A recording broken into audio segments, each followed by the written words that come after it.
잠깐! 우리 서울신학대학교는 말이야, 이런 경건함뿐만 아니라 다양한 학과가 어우러져 다채로운 매력을 가진 곳이야. 프로페셔널한 미래인재를 키우기 위해 치열하게 노력하는 대학.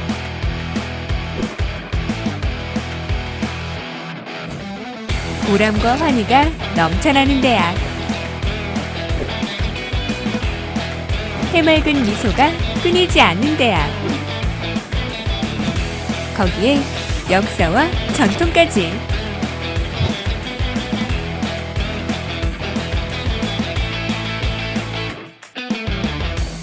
그리고 다양성과 통합성을 지닌 전문가를 만들기 위한 연계 전공과 학과 간의 장벽을 넘나들 수 있는 융합 전공으로 미래를 뒤흔드는 스페셜한 실력을 키워주고 있지.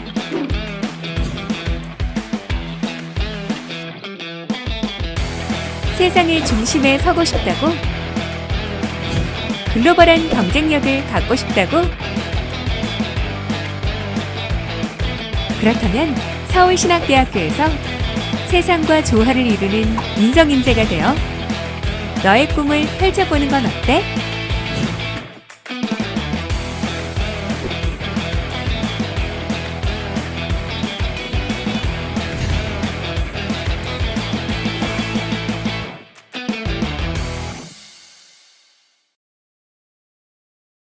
학우 여러분 안녕하세요. 건전한 교수입니다. 지난 한 주간도 건강하게 잘 지내셨죠? 먼저 이 갈등에 대한 정의를 먼저 한번 이야기해 보려고 해요. 이 갈등이라는 말이 사실 한자 말이거든요. 이러한 뜻글자를 가지고 있습니다.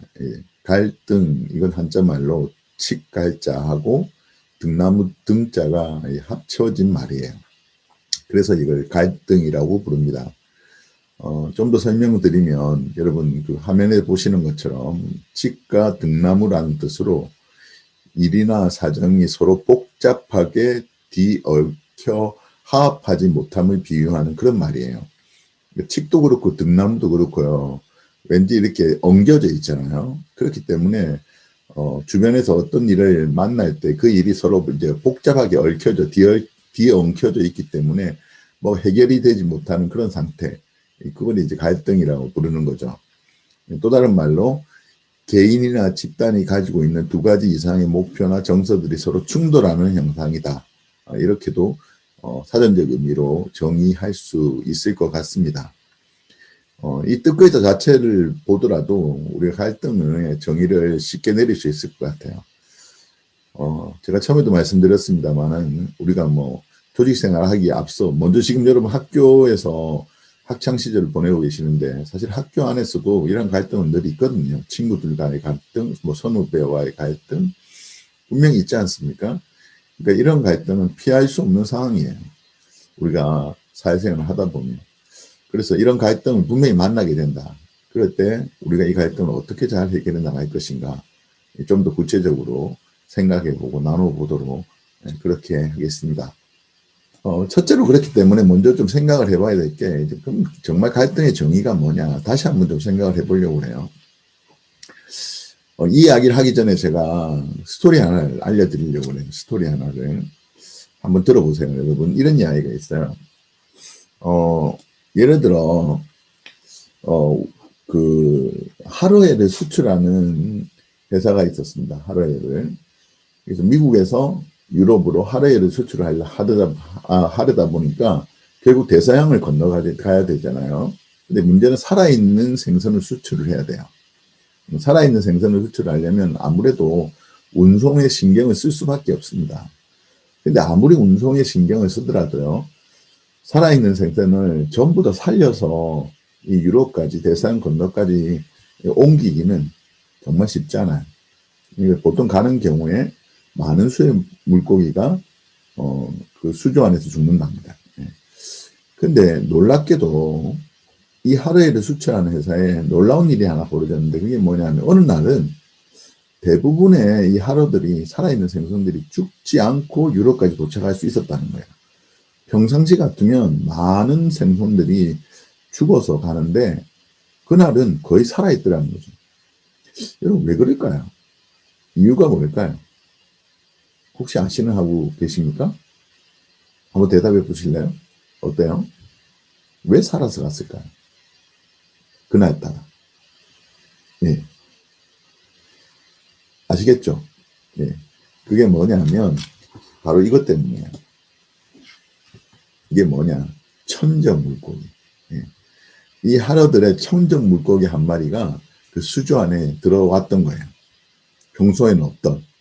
그러니까 사실 이 천적 물고기는 얼마나 무서운 존재예요. 두려운 존재잖아요. 그러니까 사실은 그 주변에 있던 많은 물고기들이 그때부터 뭐 하기 시작하느냐? 긴장하기 시작했다는 거예요. 긴장. 긴장하기 시작해서 서로 살겠다고 막 움직이고 활동을 많이 한 거죠. 그러니까 결론적으로 물론 그 중에 한두 마리 정도는 이 천적 물고기한테 잡혀 먹힌 그런 물고기도 있었을 거예요. 하지만 나머지 물고기들은 살아보겠다고 발버둥 치면서 열심히 운동도 하고 활동을 하니까 거의 대부분이 살아서 이제 그 유럽까지 옮겨지게 됐던 거죠. 어떻게 보면 갈등이 기회가 됐던 거예요. 그렇기 때문에 많은 물고기를 살려서 옮길 수가 있었던 거죠. 갈등의 정의란 결국 이렇습니다. 의견이나 목적의 차이로 인해 개인의 목표나 욕구가 좌절되는 현상이다. 제가 앞에서도 갈등의 정의를 한번 말씀드린 것처럼 다시 한번 정리를 하자면 이런 거예요. 의견이나 목적의 차이로 인해 개인의 목표나 욕구가 좌절되는 것. 그것이 결국은 갈등이다. 우리가 다시 한번 이렇게 재정의할 수 있을 것 같아요. 그렇다면 제가 이 시간에 먼저 포트폴리오 활동을 하나 해보려고 그래요. 여러분 포트폴리오 활동지 이미 다 다운 받으셨을 거라고 생각이 드는데 포트폴리오 활동지는 수기로 작성을 해주시는 게 가장 좋습니다. 미리 다운하셔서 제가 이 포트폴리오 활동지에 질문을 2개를 실었어요. 여러분 아마 이미 보셨을 거라고 생각을 하는데요. 첫 번째 질문이 이렇습니다. 갈등이라는 단어를 들었을 때 마음에 떠오르는 단어나 어구 2-3개. 갈등하면 생각나는 단어가 있어요. 여러분의 머릿속에 어떤 단어가 생각이 나는지 2개, 3개. 예. 갈등하면 어떤 사람은 뭐 언성을 높인다. 언성, 높임 뭐 이런 것도 있을 수 있고요. 아니면 싸움 뭐 이런 단어가 생각이 난다. 뭐 이럴 수도 있고요. 예. 여러분의 마음에 떠오르는 단어가 분명히 있습니다. 갈등하면. 예, 그걸 한번 적어보시고요. 2번째는 갈등이라는 단어를 들었을 때 떠오르는 사람이 있어요. 갈등하면. 그럼 이전에 갈등이 있었던 사람도 되고요. 아니면 지금 현재 갈등이 있는 사람이 있을 수 있어요. 근데 실명을 적으면 좀 그러시니까 뭐 친구, 선후배, 부모, 형제 가운데 이니셜로 그 사람이 친구인지 혹은 뭐 선배인지 후배인지 이름은 적지 마시고요. 이니셜을 적으시고 혹시 부모님인지 아니면 형제인지 한번 여러분 적어보시면 좋을 것 같아요. 실명을 안 적으셔도 됩니다. 여러분의 관계를 적으시면 돼요. 이니셜을 쓰시고 KC, 뭐 K양 뭐 이렇게 하시고 관계 뭐 아니면 뭐 여친도 좋아요. 여친. 예, 그래서 제가 잠시 시간 드릴 테니까 여러분 그 포트폴리오 활동지에다가 1번, 2번 질문에 정답을 한번 적어보십시오. 뭐 어렵지 않으실 거라고 생각을 해요. 예, 잠시 시간 드리겠습니다. 한번 적어보십시오.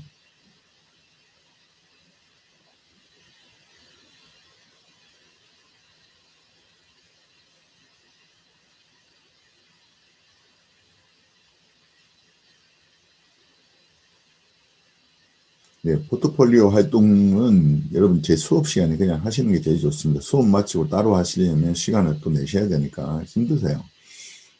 그리고 또 잊어버리세요.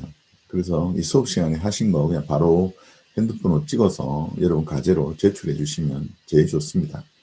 절대 잊어먹지 않아요. 그게 제일 편하다고 생각을 합니다.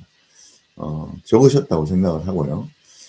제가 이 활동하는 이유는 뭐냐면 여러분의 머릿속에 떠오르는 단어와 또 사람들이 있다는 것은 결국 뭐냐면 여러분이 이미 갈등을 경험했거나 아니면 지금 현재 경험하고 있다. 다시 말해서 갈등은 피할 수 없는 상황이라는 거죠. 제가 그 이야기를 반복해서 여러분에게 계속해서 전해드리고 있습니다. 제가 아는 분 중에 한 분이 두통이 너무 심했대요. 두통이 너무 심해가지고 머리가 너무 아파서 이제 이게 거의 뭐 상시적으로 아픈 거예요. 그래서 병원을 갔답니다. 머리가 너무 아프니까. 병원에 갔는데 의사 선생님이 이렇게 검사도 해보고 검진도 해보시더니 이렇게 묻더래요. 뭐라고 물었냐면 죽을 것 같습니까? 다시 말해서 죽을 정도로 아픕니까? 이렇게 물었다는 거예요. 근데 이분이 가만히 생각해 보니까 뭐 죽을 정도는 아닌 거죠. 예.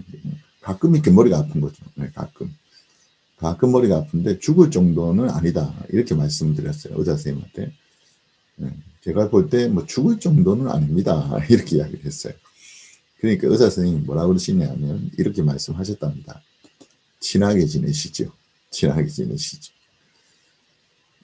만약에 정말 그 진료를 했을 때 진짜 어떤 건강에 몸에 문제가 있다면 이런 말씀 안 하셨겠죠. 그러니까 보니까 상태가 심각하지도 않고 검사해 보니까 그렇게 뭐 위독한 것도 아니고 그러니까 이렇게 말씀하신 것 같아요. 죽을 것 같습니까? 뭐 그렇지 않습니다. 가끔 이렇게 머리가 계속 아픕니다. 이러니까 친하게 지내시죠. 피할 수 없으니까 이거 제가 볼 때 일하시다 보면 늘 받는 스트레스 때문에 머리 아프신 것 같습니다. 그러니까 너무 힘들어하지 마시고 그냥 이 머리 아픈 거 친하게 지내보십시오. 이렇게 말씀을 하셨어요. 여러분 이런 말 있지 않습니까? 피할 수 없으면 즐겨라 이런 말 있죠. 그러니까 갈등이라는 거 사실은 피할 수가 없습니다. 주변에 늘 존재하는 거거든요. 그러니까 그 갈등을 피하거나 뭐 갈등 가운데 뭔가 이겨보려고 하지 마시고 그 원만하게 그 갈등 속에서도 그 문제를 잘 해결해 나가면서 여러분이 좀 친하게 지나는 그런 훈련이 필요하지 않을까 그렇게 생각이 듭니다. 이러한 갈등을 좀 더 정확하게 이해하기 위해서는요. 우리가 갈등의 원인을 좀 생각해 봐야 될 것 같아요. 갈등의 원인. 다시 말해서 갈등이 왜 생기냐. 이걸 생각을 해봐야 된다는 거죠. 갈등의 원인. 여러분 갈등이 왜 생길까요? 혹시 고민해 보신 적 있습니까? 네. 주변에 피할 수 없는 갈등이 존재하는데 왜 갈등이 이게 계속 유지가 되지? 왜 이렇게 갈등이 생길까? 이런 고민 해보셨냐고요. 네. 제가 여러분에게 여러 가지 이유가 있습니다만은 제가 한 3가지 정도 이렇게 좀 좁혀서 말씀을 좀 드리고 싶어요. 갈등의 원인. 제가 생각하는 갈등의 원인 첫 번째는요. 이거예요. 뭐죠? 오해. 예. 갈등은 오해 때문에 생기는 경우가 참 많습니다. 여러분 카더라 통신 있잖아요. 카더라 통신. 이게 무슨 말이에요? 전해 들은 거예요. 누가 뭐라 카더라. 카더라. 이게 카더라 통신이거든요. 어떤 이야기 들었는데 그 사람한테 제가 바로 들은 게 아니고 전해서 듣는 거예요. 주변 사람을 통해서 무언가 이야기를 들었을 때 그때는 뭐가 생기죠? 오해가 생긴다. 오해가. 말이라는 게요. 이렇게 많은 사람들을 거쳐가면요. 살이 붙어요. 그리고 그 말의 의미가 달라집니다. 전혀. 예. 같은 말이라도요. 누가 전달하느냐, 어떤 톤으로 전달하느냐, 어떤 느낌을 실어서 전달하느냐에 따라 그 의미가 완전히 달라진다는 거예요. 그래서 갈등이 생기는 첫 번째 원인은 제가 오해라고 생각을 해요. 근데 여러분 그런 갈등이 생겼을 때 오해가 생겼으면 어떻게 해야 되죠? 갈등에 내가 생각하는 마음속에 생긴 그 갈등의 대상자를 찾아가서 이야기해보면 금방 드러나요. 그게 오해였다는 것이. 근데 우리는 그런 걸 회피하잖아요. 사실은. 그러니까 갈등이 더 증폭이 된다는 거죠. 첫 번째로 갈등의 원인을 제가 오해라고 말씀드렸는데 두 번째 갈등의 원인은 뭐냐라고 했을 때 저는 두 번째는 이거라고 생각해요. 차이. 다른 거예요. 다른 거. 여러분 다른 게 틀린 건 아니거든요. 다른 건 다른 거일 뿐이지 여러분 다르다고 틀린 건 절대 아닙니다. 거기에 대한 오해가 없었으면 좋겠어요. 어떤 선생님이 인도에 가셨답니다. 인도에. 인도에 가셔가지고 그 아이들에게 물었대요. 무지개색은 몇 개냐 이렇게. 무지개색은 몇 개야 이렇게 친구들한테 학생들한테 물었답니다. 여러분 무지개색 몇 개죠? 여러분 몇 개라고 이야기하시겠어요? 몇 개요? 그렇죠. 7개. 네, 맞습니다. 7개. 우리 그렇게 배웠거든요. 7개라고. 빠에주노초 파남부. 그렇게 배웠잖아요. 근데 인도의 아이들 대상으로 이 질문을 했는데 답이 의외의 답이 나왔어요. 전혀 예상하지 못한 의외의 답이. 어떤 답이 나왔을까요? 여러분. 선생님이 물으니까 아이들이 이렇게 이야기하더랍니다. 우리는 선생님은 이제 7까지 나올 줄 알고 물었는데 아이들이 뭐라고 그러냐면 2개래 2개. 그렇게 이야기를 하더라는 거죠. 선생님이 깜짝 놀란 거죠. 아니 7개인데 왜 2개라고 하지? 여러분 그 2개란 말이 틀렸을까요? 결코 그렇지 않습니다. 인도 아이들은요. 이 무지개색을요. 2개로 보는 이유가 있어요. 어떻게 2개로 나누는지 아세요? 이렇게 나눴대요. 따뜻한 색, 차가운 색. 그래서 2개라는 거예요. 여러분 이 말 들으면 일리가 있지 않습니까? 진짜 무지개에 이렇게 선이 딱 정확하게 끄여 있는 건 아니잖아요. 우리가 그렇게 보는 거지. 근데 인도 아이들은 그렇게 보는 거예요. 따뜻한 색, 차가운 색. 그렇다고 해서 그거 틀렸다고 결코 이야기할 수는 없는 거예요. 단지 보는 관점이 다른 거예요. 차이가 있는 거죠. 그래서 나랑 상대가 차이가 있다고 해서 그걸 틀렸다고 이야기하면 안 된다고요. 그래서 갈등이 생긴다는 거죠. 차이를 인정하지 못하기 때문에. 왜냐하면 내 기준에 맞추려고 하거든요. 그러다 보면 갈등이 증폭이 되고 더 큰 문제로 이어지게 되는 거죠. 또 다른 갈등의 원인이 있습니다. 세 번째 원인. 세 번째 원인은 뭐냐면 제한된 자원이에요. 제한된 자원. 그러니까 자원이 제한되어 있기 때문에 생기는 갈등입니다. 예를 들어볼게요. 예를 들면 이렇습니다. 예를 들어 온 가족이 외식을 가요. 외식을 가는데 아빠는 고기 좋아해요. 고기. 아빠는 고기를 먹고 싶어 하고요. 엄마는 아빠는 이제 고기인데 주로 이제 삼겹살 먹고 싶어 하고요. 엄마는 고기인데 스테이크를 먹고 싶어요. 스테이크. 아빠는 삼겹살, 엄마는 레스토랑 가서 스테이크. 스테이크 먹고 싶다. 근데 아이들은 뭘 먹고 싶으냐 보니까 아이들은 피자가 먹고 싶대요. 피자가. 여러분. 그러니까 다 달라. 아빠는 고깃집 가서 삼겹살 구워 먹고 싶은데 엄마는 분위기 좋은 레스토랑 가서 스테이크 먹고 싶고 아이들은 피자 먹고 싶어. 그때부터 뭐가 생기죠? 갈등이 생기는 거예요. 갈등이. 근데 여러분 이 갈등을 깔끔하게 해결할 수 있는 좋은 방법이 뭐예요? 그러니까 외식을 할 때, 음식 정할 때 갈등 생기잖아요. 깔끔하게 해결할 수 있는 제일 확실한 방법은 뭘까요? 제일 쉬운 방법 알려드릴까요? 그건 뭐냐면 고급 호텔 뷔페로 가면 돼요. 고급 호텔 뷔페. 거기 가면 다 있어요. 삼겹살도 구워주고요. 스테이크도 있고요. 피자도 나와요. 그 외에도 많아. 먹고 싶은 거 다 먹을 수 있어. 근데 왜 고급 호텔 뷔페를 못 가요? 비싸잖아요. 비싸. 자원이 제한돼 있다고요. 그러니까 갈등이 생길 수밖에 없어. 자원만 제한돼 있지 않다면 사실 그 문제 해결되거든요. 쉽게 얼마든지.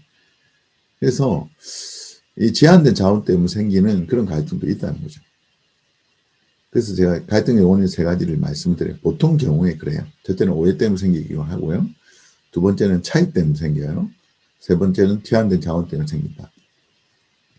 결국 이러한 원인을 통해서 우리 주변에 무수한 갈등이 생긴다는 거죠. 근데 이 갈등이 처음부터 큰 게 문제로 드러나진 않아요. 갈등도 진행 단계가 있더만요. 진행 단계가. 1단계부터 제가 4단계까지 한번 정리를 해볼게요. 갈등이 증폭되는 단계예요. 1단계에서는 갈등이 이제 이렇게 생깁니다. 단순한 바람이에요. 그러니까 돈이 좀 필요해, 돈이. 특히 용돈이 필요해. 그건 처음에는 단순하게 바랬어요. 그냥 1단계는. 근데 이게 잘 안 되잖아요. 용돈이 이제 챙겨지지가 않아. 용돈이 주어지지 않아. 그러면 1단계에서 2단계로 올라갑니다. 2단계. 2단계가 뭐냐면 이거예요. 강력한 요구. 강력한 요구. 반드시 꼭 이부터. 나는 용돈이 꼭 필요해요. 이제 강력해지는 거예요. 요구가. 예. 처음에는 단순하게 바랬는데 이제는 강력하게 요구해요. 저는 용돈 필요해요. 주세요. 이렇게 강력하게 요구를 합니다. 좀 더 증폭이 되죠. 그러면 이제 그 다음 단계가 있어요. 그 다음 단계. 그 다음 단계가 뭐냐? 3단계. 3단계는 이제 판단을 합니다. 판단. 판단하는데 어떻게 판단하느냐? 용돈을 주면 고마운 거고요. 뭐 고맙다기보다 당연한 거예요. 네. 용돈을 주면 당연한 거고요. 용돈을 안 주면 판단을 합니다. 악의 축으로. 네. 나쁘다 이렇게 판단을 한다는 거죠. 그러니까 다시 말해서 악의 축인 거예요. 안 주면 악의 축, 주면 당연하고 이렇게 판단을 해버려요. 3단계에서 이제 판단이 되잖아요. 그럼 이제 최악의 경우 4단계로 올라갑니다. 4단계는 어떻게 되죠? 예, 응징을 하죠. 응징. 예, 결국 응징을 한다. 응징. 무슨 말이냐? 안 주면 어떻게 되죠? 이제 뭐 짜증을 내거나 아니면 아이들 같은 경우 제일 많이 하는 거 뭐 밥을 안 먹겠다. 뭐 이렇게 하거나 뭐 소리를 지르거나 화를 내거나 뭐 그렇게 부모에게 응징을 하는 거죠. 예. 이런 식으로 갈등이 좀 더 심화되는 거예요. 악화되는 거예요. 악화. 예. 갈등을 처음에는 단순하게 바랬다니까요. 근데 이게 해결이 안 되면 어떻게 한다고요? 강력하게 요구하고요. 그것도 안 되면 어떻게? 판단하고요. 결국에는 응징하게 되는 이런 나쁜 결과를 초래하게 된다는 거죠. 그래서 갈등의 진행 단계를 여러분 잘 한번 생각해 보면서 혹시 갈등이 있다면 지금 내 갈등은 어느 정도 수준에 와 있는가 생각을 해보고 이것이 지금 잘못된 방향으로 가고 있는 건 아닌가 한번 돌아봐야 된다는 거죠. 예. 그런 과정이 반드시 있어야 되는 겁니다. 이제 더 나아가서요. 그렇다면 이제 실제 나는 갈등이 생겼을 때 어떤 반응을 보이나 이 부분에 대해서 좀 더 이제 구체적으로 우리가 이야기해 보려고 해요. 예. 제가 그 포트폴리오와 함께 제가 설문지를 하나 올려놓았습니다. 자료실에. 여러분 다 보셨죠? 나의 갈등 관리 스타일. 실제 내가 갈등을 만났을 때 내가 어떤 성향을 보이는가, 어떤 스타일을 나타내는가. 이걸 한번 실제적으로 한번 점검해 보려고 해요. 저와 여러분이 같이 이 시간에. 설문지를 같이 한번 다 여러분 보시면 좋을 것 같습니다. 설문하는 방식을 먼저 좀 설명을 드릴게요. 첫째, 먼저 가정 또는 직장 중 한 곳을 택해서 그것을 중심으로 생각하면서 각 문항에 답하십시오. 근데 여러분은 지금 직장은 없잖아요. 그러니까 가정 혹은 학교 뭐 이렇게 생각하시면 될 것 같아요. 두 번째, 각 문항에는 A와 B의 두 가지 상황이 제시되어 있습니다. 이 두 가지 상황을 비교하여 당신의 행동에 더 가까운 것을 택하여 A나 B 둘 중 하나에 영표합니다. 좀 더 가까운, 정확하지 않더라도 좀 더 가까운 쪽에다가 영표를 하시면 된다는 거죠. A나 B 모두가 당신의 영표를 못한다 하더라도 둘 중에 기아의 스타일을 보다 잘 묘사하는 곳에만 영표하십시오. 제가 좀 전에 말씀드렸습니다. 꼭 기억하십시오, 여러분. 그러니까 두 가지 케이스가 있는데 정확하지 않더라도 좀 더 그쪽이면 그걸 선택하라는 거예요. 예, 여러분. 우리 1번부터 설문지 문항을 같이 한번 볼게요. 1번은 이렇습니다. 나는 마음에 들지 않는 상황에서 사람을 만나면 더 이상 말하고 싶은 생각이 사라진다. 이게 A. B는 나는 마음에 들지 않는 상황에서 사람을 만나도 그들의 의견을 적극적으로 들어준다. A나 B. 좀 더 가까운 쪽에다 체크하시고요. 두 번째, 나는 대립되는 의견이 나오면 싸울 것이 아니라 한 걸음씩 물러섬으로 모두에게 유익한 결정 내린다. B는 나는 대립되는 의견이 나오면 모두의 생각을 다 들어보고 비교하고 종합하면서 최선의 결정을 내리려고 한다. 3번 A. 나는 다른 사람의 의견보다 나의 의견이 더 낫다는 생각을 자주 한다. B는 나는 다른 사람이 발언할 때 그의 의견이 탁월함에 대해 감탄할 때가 많다. 가까운 쪽으로 체크하십시오. 4번 나는 사람들이 어떤 안건에 대해 대립하면 절충안을 제시하길 잘한다. B는 나는 상대방의 희생을 요구하기보다는 내가 좀 손해를 보는 것이 낫다고 생각한다. 네, 좀 더 가까운 쪽에. 5번.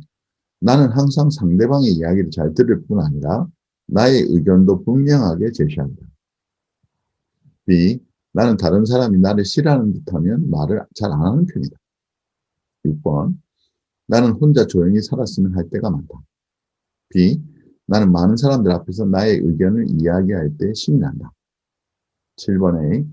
나는 사람들이 논쟁을 그치지 않는 것을 보면 적당하게 합의를 하면 될 것 가지고 왜 저러나 싶어 한심하게 생각될 때가 종종 있다. B. 나의 마음이 썩 편하지 않은 일이라도 다수가 주장하면 반대를 좀 하다가 다수의 의견을 따라가는 편이다. 8번. 나는 다른 사람의 의견을 들을 때 답답하게 생각할 때가 종종 있다. B. 나는 다른 사람의 의견이 모두에게 유익이 된다고 생각하여 항상 진지하게 듣고 질문도 잘한다. 9번. 나는 말도 하고 싶지 않고 다른 사람의 의견을 듣고 싶지도 않다.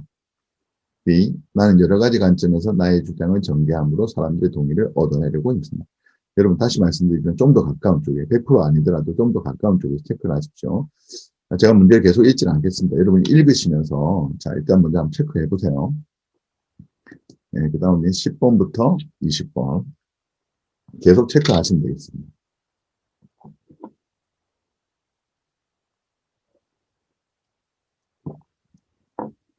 네, 너무 오래 고민하면 본인의 것이 아닐 수 있습니다. 생각하시고 바로 생각나는 쪽에다가 체크를 하시는 게 좋습니다. 세 문제에 여러분 A, B 다 이렇게 나눠져 있기 때문에 둘 중에 여러분의 생각에 좀 더 가까운 쪽에다 체크를 하시면 돼요.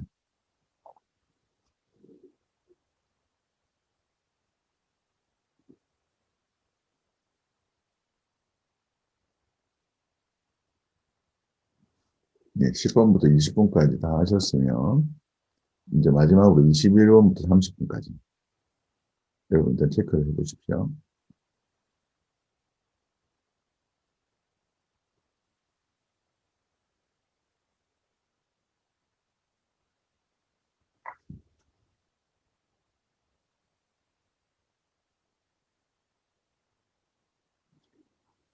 자, 이제 마무리 해보십시오. 일단 체크만 먼저 해보시고요.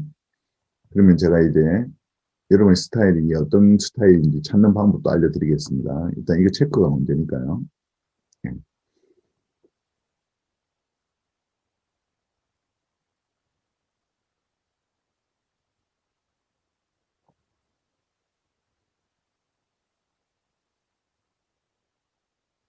자, 다 하셨죠? 자, 그러면 이제 계속해서 제가 최종적으로 이제 답안을 좀 작성하도록 설명을 좀 드리려고 합니다. 여기 보면 1번부터 30번까지 쭉 세로로 여러분 번호가 적혀 있고요. 각 번호마다 A, B, A, B, A, B 이렇게 나눠져 있죠. 여러분이 좀 전에 체크한 거 일로 다시 한번 옮겨서 체크합니다. 1번에 만약에 A, B 둘 중에 A를 체크했으면 A에, B를 택했으면 B에 동그라미 치시라는 거예요. 2번도 마찬가지고 앞에 여러분 체크해 놓으신 거 보시면서 옮기시면 됩니다. 쭉 옮기시고요. 한번 옮겨 보십시오. 지금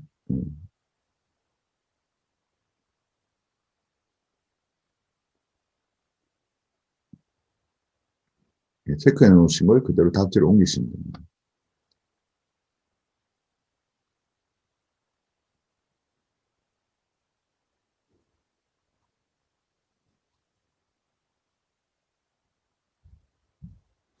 다 하셨으면 이제 세로로 이렇게 점수를 합계를 내요. 이게 나눠져 있잖아요. 줄이 5개 줄로 나눠져 있습니다. 그래서 첫 번째 줄 밑으로 이렇게 동그라미 친 게 몇 개인가 합계를 내시고, 두 번째 줄에 동그라미 친 게 몇 개인가 합계를 내시고, 세 번째 줄에 합계 몇 개, 이렇게 밑에다가 여러분이 숫자를 적으시면 돼요. 그러면 사실 이 5개가 분류가 되는데요. 스타일이 분류가 돼 있어요. 첫째는 경쟁이고요. 두 번째는 합력이고요. 세 번째는 절충이고요. 네 번째는 회피고요. 그다음에 마지막 개는 양보예요. 예. 그래서 합계 점수가 가장 높은 게 여러분의 주력 스타일이에요. 두 번째가 보조 스타일이고요. 그러니까 주력이 발휘가 안 되면 두 번째 보조가 발휘가 되는. 그러니까 여러분 합계 점수를 내보시면 내가 주로 드러나는 갈등 반응이 뭔지, 관리 반응 스타일이 뭔지가 나와요. 갈등 만났을 때 나의 스타일이 어떤 스타일인지 나옵니다. 합계를 한번 내보세요, 여러분. 이거 합계를 다 내셨으면 제가 한 번 더 설명을 좀 드리도록 그렇게 하겠습니다. 다 내셨죠? 자, 그러면 실제 이제 갈등 관리 스타일이 5개 중에 여러분이 주력이 하나 정도 혹은 보조까지 2개 정도를 지금 체크를 해 보셨을 거예요. 여기 보면 나의 갈등 관리 스타일을 이제 도표로 좀 정리해서 제가 설명드리려고 합니다. 가로는 관계 중심이고 세로는 일 중심이에요. 그래서 합력 같은 경우는 관계도 살리고 일도 돼요. 이게 합력이죠. 승승. 둘 다 승승이에요. 그래서 문제가 해결이 됩니다. 네. 가장 좋은 케이스라는 거죠. 네. 합력이. 여러분의 스타일이 만약에 합력이라면 뭐 가장 제가 볼 때는 문제가 해결될 수 있는 스타일이다. 근데 이제 합력 옆에 경쟁이 있지 않습니까? 경쟁 같은 경우는 일은 승이죠. 높으니까. 네. 일은 잘 돼요. 네. 근데 문제는 뭐냐면 관계는 패. 관계는 패. 그러니까 주로 이제 경쟁 스타일입니다. 일은 잘하는데 관계는 잃어버리는 거죠. 관계를 잃어버리면서 성과만 내려고 합니다. 그러니까 자연히 경쟁이 될 수밖에 없겠죠. 예. 그 다음에 이제 경쟁 밑에 보면 해피가 있습니다. 해피. 해피 같은 경우가 제일 안 좋죠. 왜냐하면 일도 실패, 관계도 실패. 일도 안 되고 관계도 안 되고 둘 다 안 되는 거죠. 예. 제일 안 좋은 케이스가 전 해피가 아닌가 그렇게 생각해요. 이것도 안 되고 저것도 안 되고 그냥 피해 나가는 거죠. 예. 뭔가 돌파구를 찾아서 그걸 해결해 나가려고 하는 게 아니고 그냥 해피하는 거예요. 예. 모른 척 하는 거죠. 예. 그 다음에 이제 해피 옆에 양보가 있잖아요. 양보. 양보 같은 경우는 일은 안 돼요. 항상 양보하니까. 하지만 관계는 살아요. 양보해 주니까. 예. 다른 사람하고 관계는 지켜요. 하지만 일이 안 된다는 거죠. 그래서 여러분 그리고 또 참 가운데 절충 있죠. 절충. 예, 절충은 어떻게 보면 타협입니다. 예, 절반 승 절반 패. 예, 절반 살리는 거예요. 예. 그래서 여러분이 좀 전에 설문을 했기 때문에 여러분의 스타일이 나왔다는 거죠. 만약 여러분의 스타일이 경쟁, 양보, 회피, 뭐 절충 이런 스타일이라면 우리가 좀 갈등을 해결하기 위해서 합력할 수 있는 문제를 해결하는 방향으로 우리의 갈등 해결 스타일이 좀 바뀌어야 된다는 거죠. 그러니까 그런 태도의 변화, 행동의 변화가 반드시 있어야 한다라고 생각을 합니다. 네. 그것이 꼭 필요한 거죠. 그래서 좀 전에 설명드린 대로 제가 포트폴리오 활동지를 올려놨는데 여기에다가 여러분의 갈등 많은 스타일이 뭔지를 한번 체크를 해보세요. 1순위, 2순위. 1순위가 문제 해결이다 그러면 문제 해결 옆에 1순위. 그 다음에 2순위가 타협이다 그러면 2순위 타협. 이렇게 적으시라는 거예요. 그래서 이 활동지도 사진을 찍어서 올려주시면 되겠습니다. 포트폴리오에. 여러분 그렇게 해주시면 좋겠어요. 과제 제출란에. 자, 지금 빨리 해보세요. 적어보세요. 잠시 시간 드리겠습니다.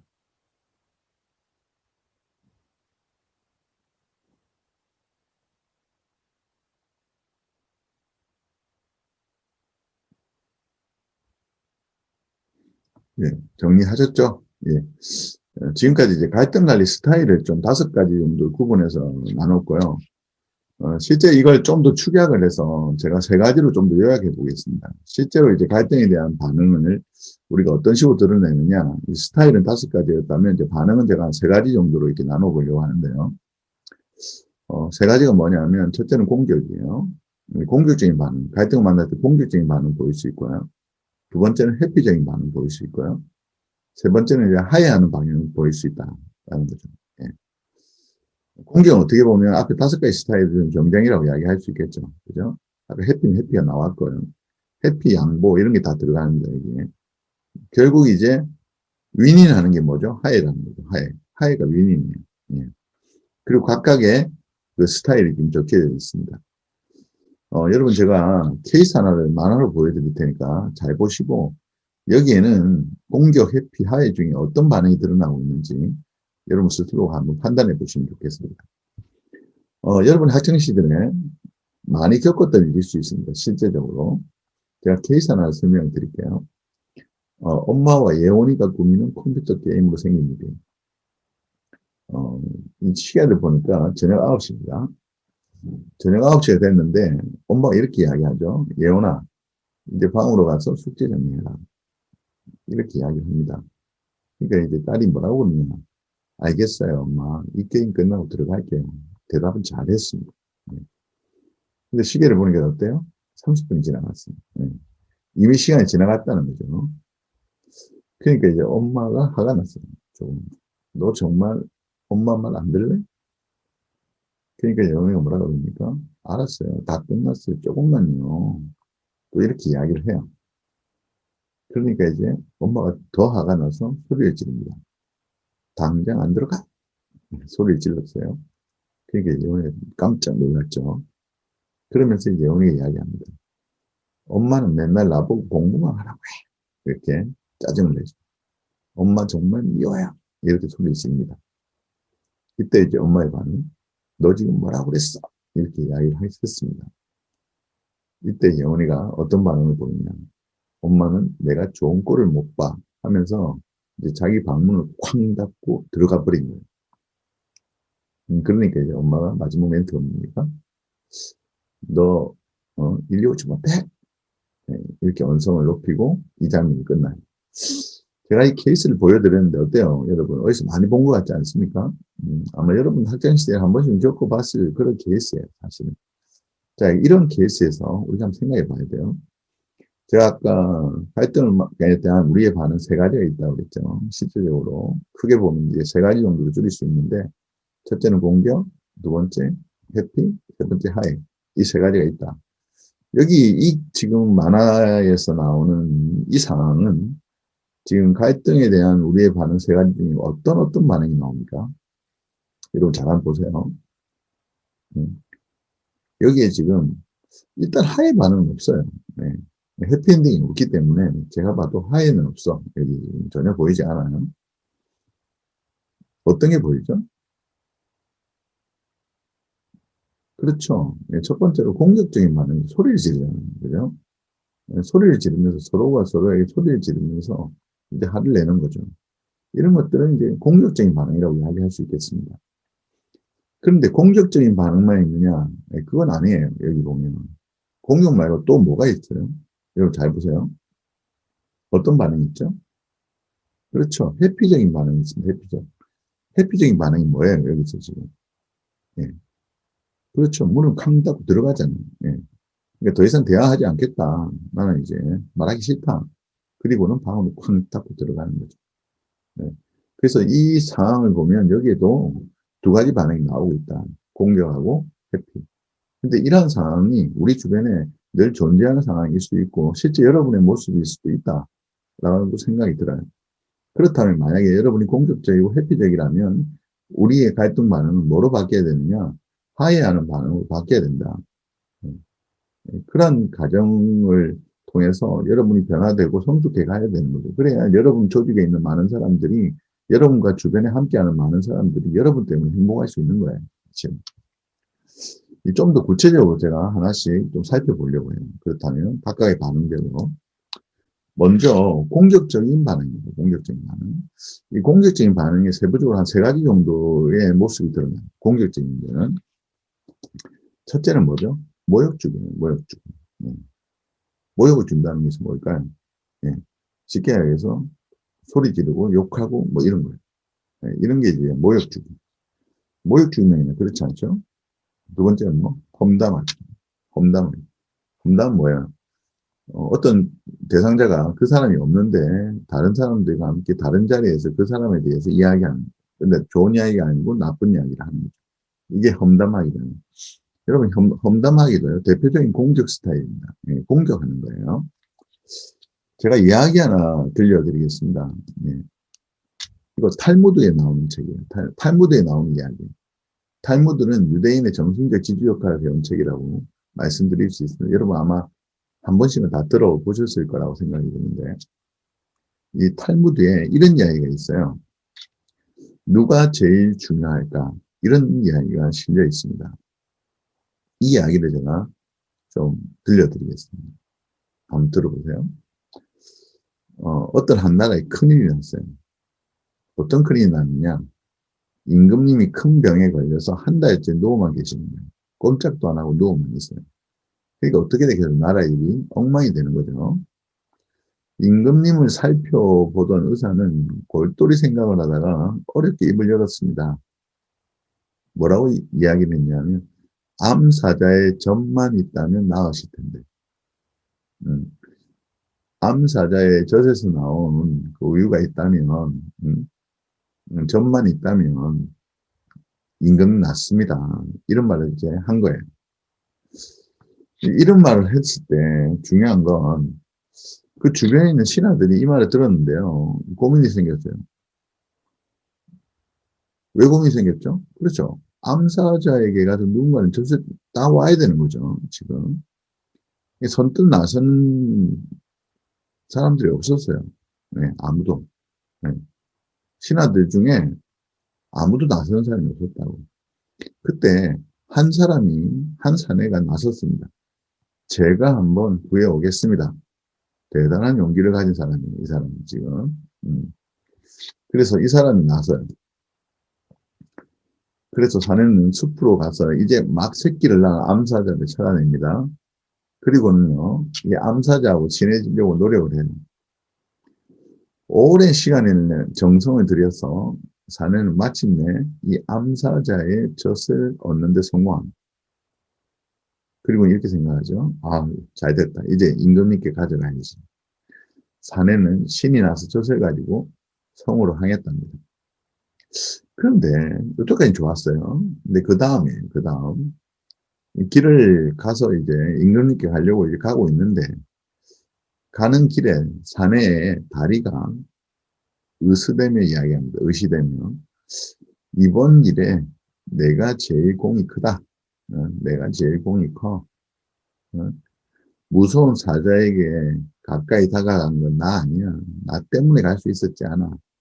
그렇게 이야기하면서 이 사내의 발이 이제 큰 소리를 친다는 거예요. 다리가. 그러자 사내의 몸에 다른 기관들도 서로 이제 나서기 시작했습니다. 무슨 소리냐? 내가 없었다면 넌 사자의 앞다리를 밟아 우리 모두를 죽음을 면치 못하게 했을 것이다. 라면서 누가 이야기하느냐? 사내의 눈이 흥분하면서 소리쳤습니다. 눈이 이야기하는 거죠. 내가 없었더라면 너 사자 발발했을 거야. 그럼 어떻게 될 뻔했니? 내가 눈을 반듯하게 뜨고 잘 지켜보고 가까이 다가갔기 때문에 암사자 젖을 딸 수 있었던 거 아니야. 이렇게 자기가 이제 자기 잘난 이야기를 하는 거죠. 그러니까 뭐 자기도 최선을 다해서 도왔고 결국은 내 때문이다. 뭐 이렇게 이야기를 하는 것입니다. 근데 또 다른 이제 기관의 이야기를 몸의 기관이 아니야. 제일 중요한 건 손이야, 손. 손이 나서기 시작했어요. 결국 젖은 누가 짰니? 내가 짰지 않니? 손이 없었으면 젖은 못 짜잖아. 아무것도 할 수 없어. 이러면서 자기 자랑을 또 하는 거죠. 그러니까 발은 발대로 눈은 눈대로 뭐 서로 난리가 난 거예요. 자기 자랑한다고.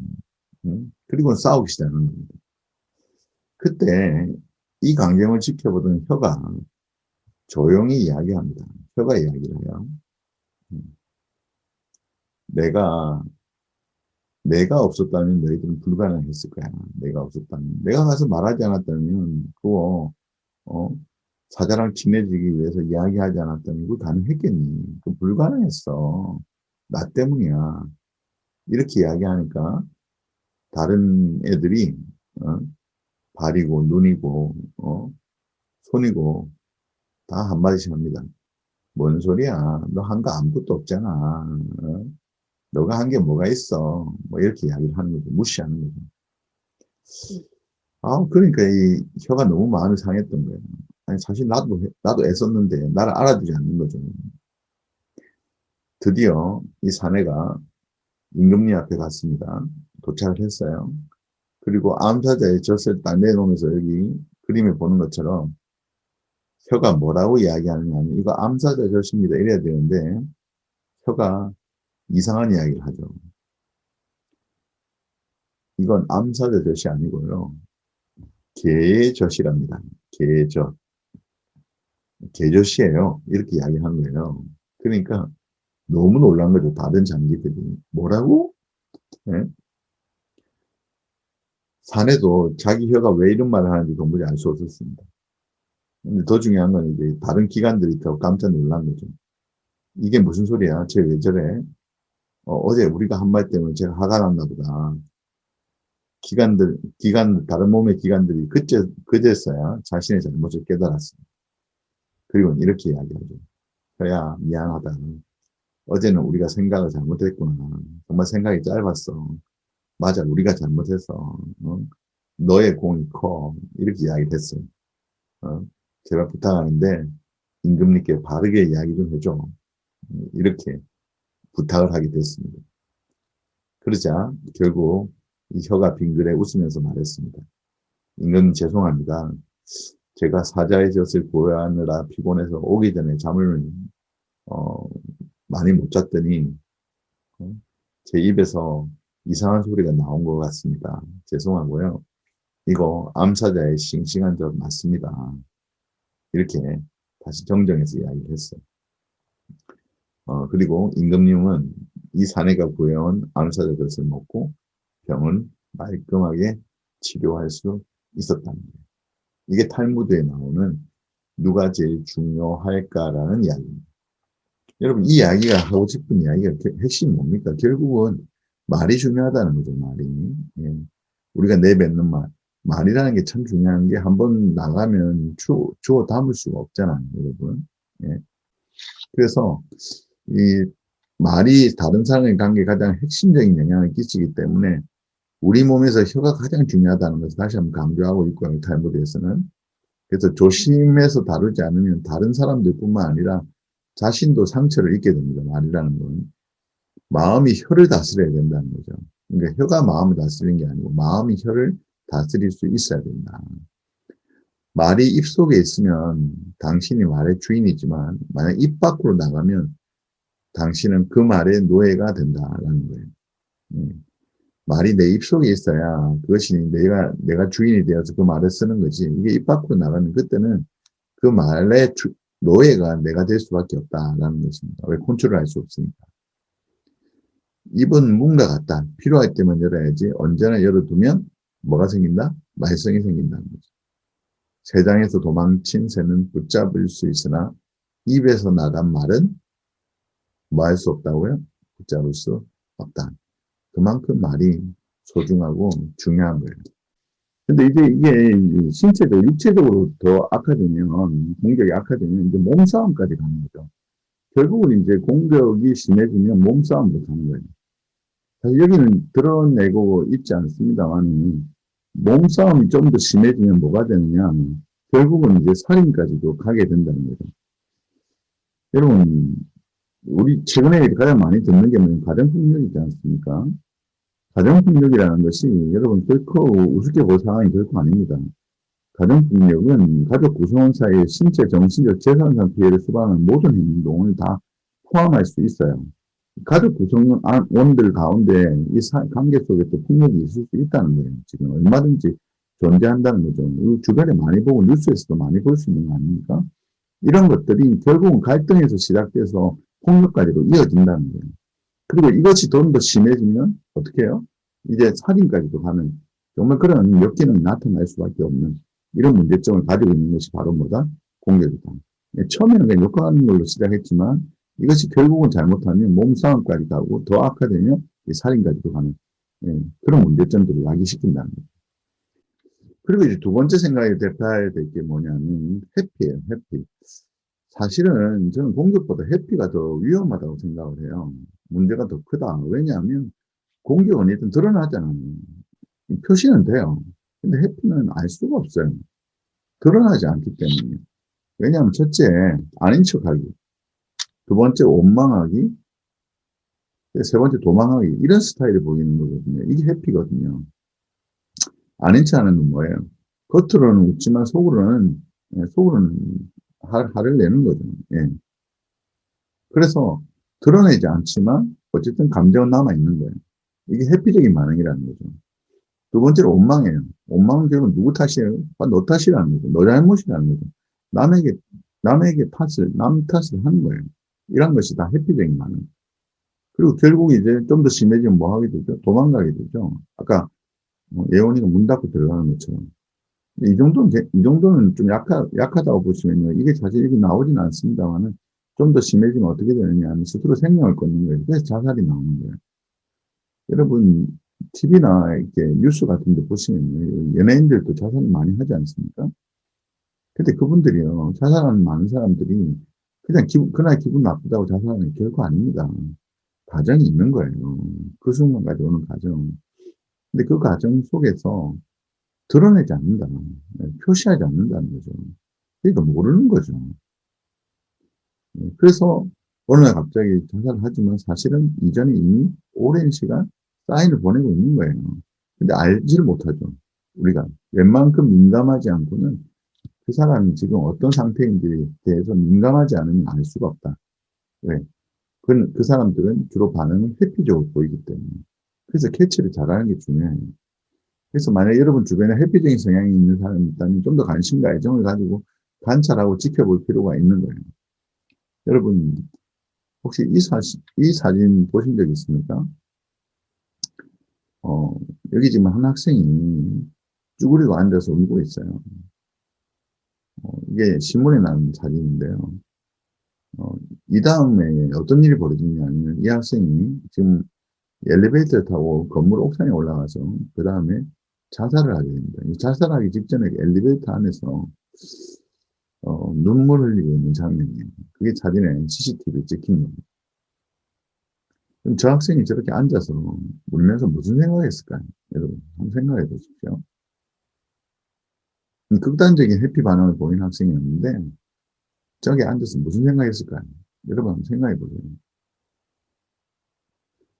저는 이런 생각을 해봤습니다. 혹시 누군가 지금 나에게 전화를 걸어줘서 나를 위로해 주는 사람 없을까? 이런 생각 하지 않았을까요? 누구 한 사람이라도 나한테 연락하면서 위로해 주는 사람 없을까? 그런 사람을 기다리지 않았을까? 근데 안타깝게도 이 학생은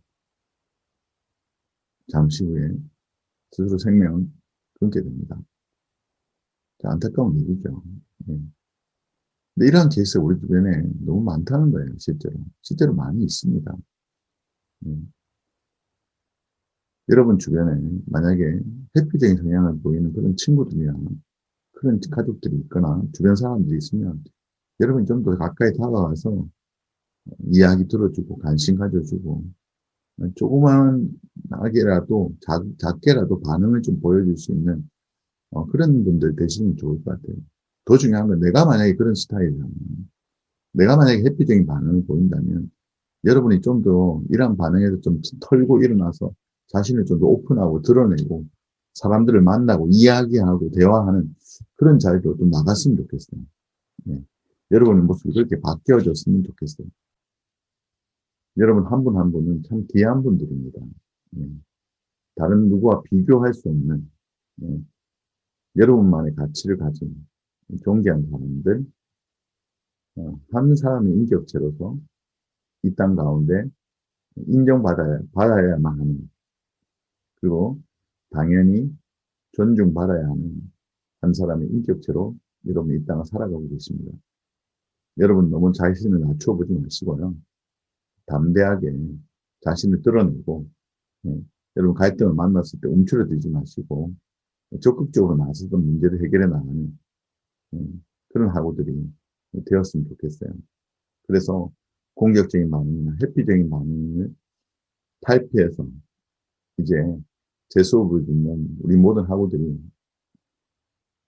화해를 만들어 나가는, 갈등 속에서 뭔가 원만한 해결책을 만들어 나가는 화해자로 반듯하게 세워졌으면 좋겠습니다. 오늘 수업도 여러분 최선을 다해서 참여해 주셔서 감사하고, 오늘 포트폴리오 활동이 조금 많았습니다. 하지만 너무 부담 갖지 마시고요. 시간이 많이 걸리는 것들은 아니었기 때문에 한 번 더 고민해 보시고 여러분의 생각을 잘 정리하셔서 과제 게시판에 올려주시면 좋겠습니다. 감사합니다. 인사드리겠습니다.